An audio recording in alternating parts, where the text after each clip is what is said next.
Meu pai, 60 anos, conheceu uma mina de 21 anos enquanto dirigia Uber, e agora eu tô vendo que parece ser um desastre em câmera lenta. Ela disse pra ele que tava sem casa, então ele começou a pagar hotel pra ela, conseguiu um emprego pra ela, comprou um carro pra ela, e no total já deu uns US$ 20.000 pra ela, em só 2 meses. A pior parte, ele não tem essa grana toda. Ele pegou emprestado um pouco de mim com umas desculpas esfarrapadas, que agora eu sei que foi direto pra ela, e o score de crédito dele tá na casa dos 300. As pessoas já tentaram avisar ele. A amiga dela ligou pra ele, falando que ela ainda tá com o ex e usando ele. A mãe do ex falou a mesma coisa. Toda vez ela fala pro meu pai que eles estão com inveja ou não gostam dela. É surreal demais. Ele parece o Danny DeVito, sem ofensa pro cara. Não tem nada guardado e ainda acha que essa mina de 21 anos tá com ele por amor. Eles se conhecem há 2 meses e ele já tatuou o nome dela. Ele até já teve que chamar a polícia pra recuperar o carro que ele comprou pra ela várias vezes. Até a última vez, quando ela conseguiu fazer ele passar o carro pra ela oficialmente. Ele jura que ela nunca pede nada, mas de alguma forma ele já perdeu US$ 20.000 desde que conheceu ela. Não sei como fazer ele enxergar. Tô dividido entre tentar intervir ou me afastar até ele se ferrar e depois ajudar a juntar os caquinhos, mas tá piorando rápido. Quando eu conto essa história pras poucas pessoas que sabem, ninguém acredita de primeira. Todo mundo acha que tô exagerando, que é piada, que um cara de 60 anos jamais faria esse tipo de coisa por alguém que ele conheceu há 2 meses, ainda mais alguém com 21. Mas não é piada, não é exagero.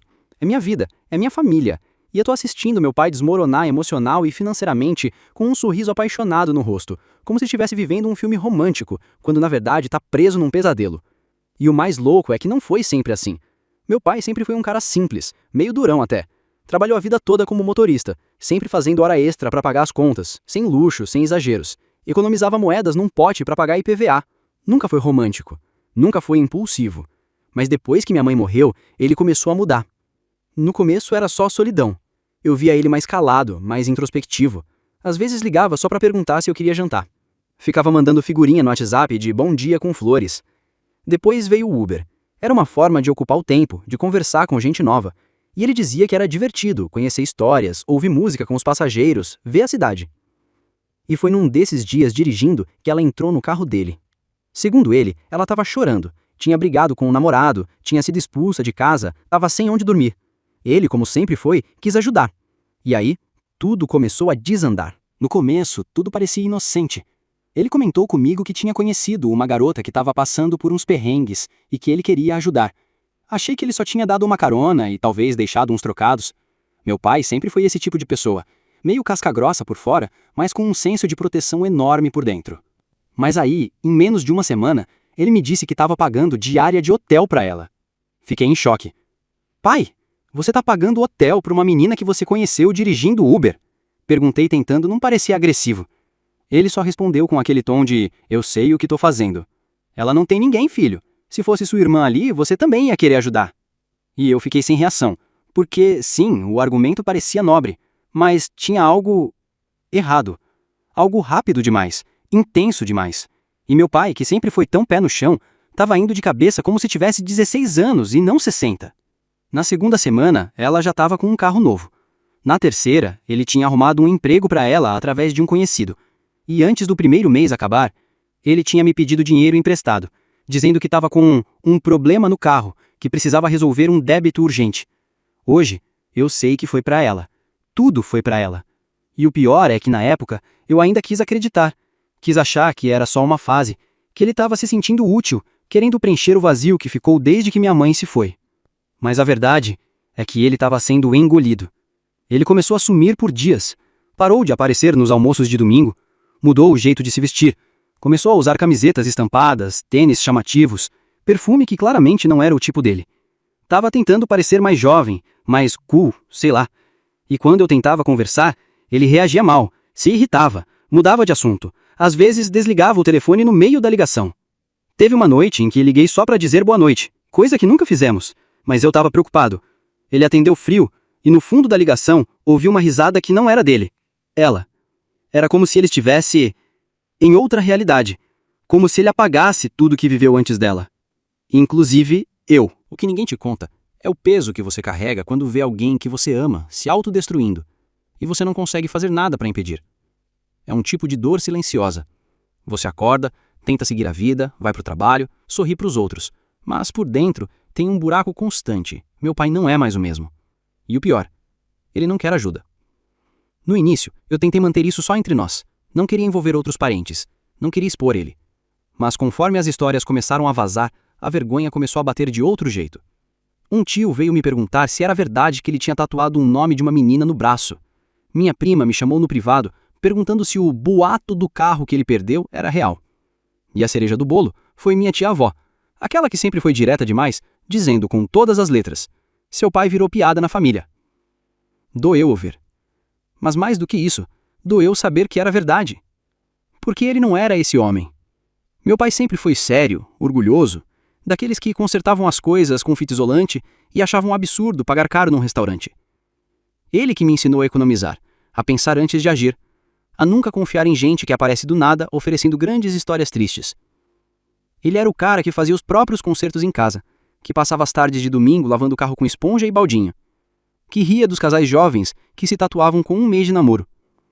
E agora, ele é esse homem que vive para alguém que o manipula com facilidade.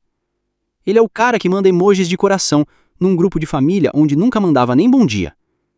Ele é o cara que some por 2, 3 dias e depois aparece dizendo que precisava de um tempo. Outro dia, encontrei com ele por acaso no supermercado. Tava com um olhar cansado, mas vestido com uma camiseta que parecia de adolescente, com uma frase em inglês aleatória, dessas de fast fashion. Comprei o essencial e quando fui pagar, percebi que ele estava na fila do caixa, sacando dinheiro do crédito. Crédito que ele já não tem. E ali, naquela fila, vendo ele colocar as notas na mão, percebi que ele está se endividando por amor. Ou pelo menos pelo que ele acha que é amor. E por mais que eu esteja com raiva dela, tem uma parte de mim que também está com raiva dele. Por ter deixado tudo isso acontecer. Por mentir para mim. Por transformar nosso relacionamento num campo minado, onde qualquer frase pode virar briga. Por parecer mais disposto a morrer por uma ilusão do que a viver pela própria dignidade. Mas mesmo assim, ele é meu Kai. E toda noite eu me pego pensando, será que amanhã ele vai acordar? Será que ele vai ver quem ela é de verdade? Ou será que eu vou assistir ele perder tudo, até ele mesmo, e só então poder fazer alguma coisa? Depois de tudo que já tinha acontecido, eu decidi tentar uma última vez. Mas dessa vez, ia ser diferente. Nada de conversa leve, indireta, com cuidado nas palavras. Eu ia ser claro, direto, colocar tudo na mesa. Passei uma tarde inteira reunindo prints de mensagens, fotos dos boletos, relatos da amiga dela que ainda mantinha contato comigo. Conversei com o dono da oficina onde ele tinha mandado consertar o carro dela e descobri que ele parcelou a última conta em 8 vezes no cartão, mesmo com o nome já sujo. Montei uma pasta, de verdade, imprimi tudo, coloquei numa capinha e fui até a casa dele. Não combinei, só apareci. Ele me atendeu com aquela cara de surpresa desconfiada. E antes que ele pudesse inventar alguma desculpa, fui direto. Pai, eu preciso que você veja isso, sem brigar, sem discussão, só me escuta. Só dessa vez. Sentamos, ele abriu a pasta. Começou a ler. No início, ele parecia sério, prestando atenção. Eu até senti um fio de esperança. Pensei, é agora, ele vai enxergar. Mas aí ele fechou a pasta, respirou fundo e soltou. Você tá sendo manipulado. Pai, não sou eu que tô sendo manipulado, é você. Você tá ouvindo gente que não conhece ela, que só quer destruir o que a gente tem. Eu quis gritar. Você perdeu 20 mil reais, pai. Eu disse sem conter mais a raiva. Você não tem mais crédito, tá devendo, sua saúde tá sendo deixada de lado por alguém que te usa e desaparece, que mente, que ri de você pelas costas. Ele ficou em silêncio. E quando finalmente falou, foi pra dizer a coisa que mais doeu. Eu prefiro viver iludido com alguém que me faz sentir vivo do que continuar me arrastando nessa vida vazia. Foi como levar um soco no estômago. Porque ali eu entendi tudo. Entendi que não era só sobre ela. Era sobre ele. Sobre o luto mal resolvido. Sobre a solidão que veio depois da morte da minha mãe. Sobre os anos em que ele foi só o motorista trabalhador, o homem simples, o pai que aguenta tudo. E agora, alguém olhou pra ele, mesmo que falsamente, como homem. Como alguém com valor. E ele tá disposto a pagar o preço por isso. Literalmente. Não sei se ele ficou bravo, mas ele não me ligou depois daquele dia. Nem respondeu minhas mensagens. Eu tentei de novo com textos mais calmos, pedindo desculpa se fui duro, dizendo que só queria proteger. Nada. E foi aí que eu percebi. Talvez o fundo do poço ainda nem tenha chegado. Talvez eu esteja assistindo só o meio do desastre. E o pior ainda esteja por vir. Depois daquela última conversa, meu pai se fechou por completo. Não me ligou mais, não respondeu minhas mensagens, não apareceu nos aniversários da família, nem no meu. Passei a vê-lo de longe, através de histórias de outros, de comentários soltos de parentes, de fotos que ele ainda postava nas redes, como se estivesse vivendo a melhor fase da vida. Sorrisos forçados, selfies mal enquadradas, aquelas legendas de autoajuda que ele claramente não escrevia antes. Mas a verdade transparecia. Mesmo nas fotos em que ele tentava parecer feliz, tinha algo estranho no olhar. Uma espécie de vazio disfarçado de euforia. A menina? Ainda lá. Ou pelo menos aparecendo e desaparecendo como sempre. E eu? Eu estava cansado. Cansado de tentar. Cansado de me sentir responsável por alguém que não quer ser salvo. Cansado de carregar nas costas a culpa de um erro que não é meu. Só que por mais que eu tentasse me afastar emocionalmente, ele ainda era meu pai. E cada notícia que eu recebia sobre ele vinha como uma pedrada. Seu pai pediu mais um empréstimo. Estão comentando que ele está com um nome na justiça. Ele não está conseguindo pagar nem o plano de saúde mais. Eu ficava em silêncio. Porque o que eu podia fazer? Oferecer ajuda de novo? Ser ignorado de novo? Ou pior, ser usado de novo? Um amigo meu, que já passou por algo parecido com o pai, me disse uma frase que eu nunca esqueci. Tem gente que só aprende no choque. Tem gente que precisa bater com a cara no fundo do poço para olhar para cima. E eu comecei a pensar se esse era o caso do meu pai. Se talvez ele precisasse quebrar tudo, perder tudo, para finalmente acordar. Mas aí vem a dúvida. Até onde vai o papel de um filho? É proteger a qualquer custo? Ou é deixar cair para depois ajudar a levantar? É cruel pensar isso. Dói só de imaginar. Mas chega uma hora em que você precisa proteger a si mesmo também. E aí que mora o verdadeiro dilema. Como você se afasta de alguém que você ama? Como você assiste a pessoa que te criou afundar? Como você lida com o fato de que o homem que te ensinou a andar agora está tropeçando sozinho e se recusa a aceitar a mão que você estende? Eu não sei a resposta. Só sei que tem dias em que eu fico parado olhando para a tela do celular com o nome dele ali. E não consigo clicar em ligar, porque não sei mais se ele ainda é o pai que eu conhecia. Ou só a sombra de um homem apaixonado por uma mentira. Era uma terça-feira qualquer, quando o telefone tocou. Número desconhecido. Atendi sem pensar. É o filho do Antônio? Sim. Quem tá falando? Aqui da emergência do hospital. Seu pai deu entrada hoje cedo. Foi trazido sozinho, parece que passou mal na rua. O coração simplesmente parou por um segundo. Fui pro hospital voando. Não sabia se ele estava consciente, se era grave, se ele ainda estava lá. Quando cheguei, ele estava deitado numa maca, pálido, com um olhar cansado. Uma mistura de cansaço físico e derrota. Ele estava acordado, mas não falava muito. Descobri que tinha sido um pico de pressão, agravado por estresse, noite sem dormir e alimentação completamente desregulada. O corpo cobrando a conta de meses vivendo fora do eixo. Fiquei do lado da cama por um tempo.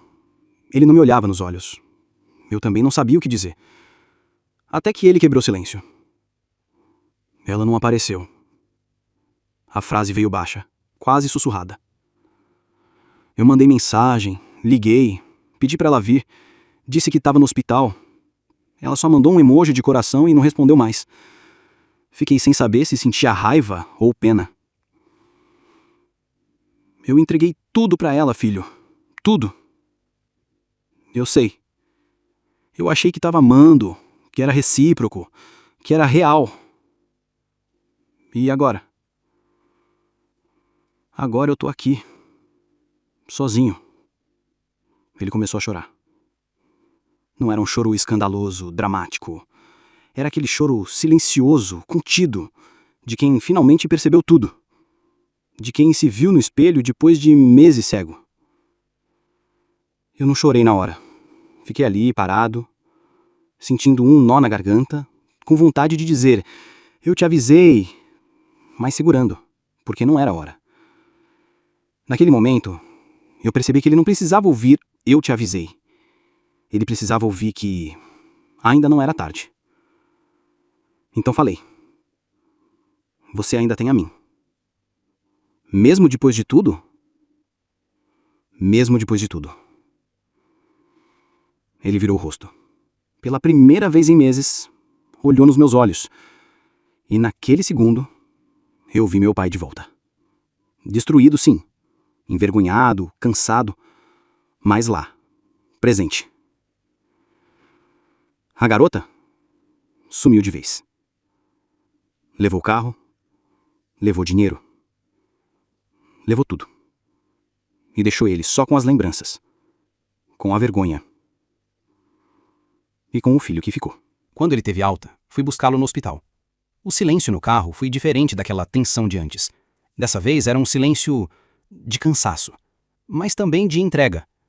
Ele estava mais magro, mais quieto, carregando no rosto o peso de quem voltou para casa sem a ilusão. Eu entrei com ele no apartamento, e tudo estava do mesmo jeito de antes, mas ao mesmo tempo nada parecia igual. Aquela bagunça de roupas novas que ela escolheu, as embalagens dos presentes caros, as lembranças espalhadas em cada canto. Ele olhou em volta e disse baixinho: "Isso aqui tudo agora só me lembra a vergonha." Respirei fundo. Não quis pressionar, mas ele mesmo começou a falar. Falou de como se sentia sozinho depois que minha mãe morreu. De como por meses ele só acordava, trabalhava e voltava para casa vazia. De como sentia falta de alguém perguntando como foi o dia. De como se sentia invisível no mundo. De como ela apareceu, bem no meio disso. Foi como se alguém tivesse acendido uma luz onde estava tudo escuro. Ele disse: "Eu sabia que era bom demais para ser verdade, mas eu queria tanto que fosse." Ficamos ali, sentados no sofá, falando por horas. Pela primeira vez em muito tempo, eu vi meu pai falar com o coração aberto, sem justificativas, sem negações, sem fingir que era forte. E eu também falei. Falei da minha frustração, da dor de vê-lo se afastando, da sensação de impotência, e de como, mesmo assim, eu nunca consegui parar de me preocupar. Ele ouviu tudo, sem interromper, sem se defender, e quando terminei, ele apenas disse: "Eu te agradeço por não ter desistido de mim, mesmo quando eu não queria ser salvo." Naquele momento, algo mudou entre a gente. Aquela muralha que tinha se formado entre nós finalmente começou a ruir. Não com gritos, não com drama, mas com duas pessoas machucadas se reencontrando na dor. Ele me mostrou os extratos, a dívida, os empréstimos, o que restou da aposentadoria.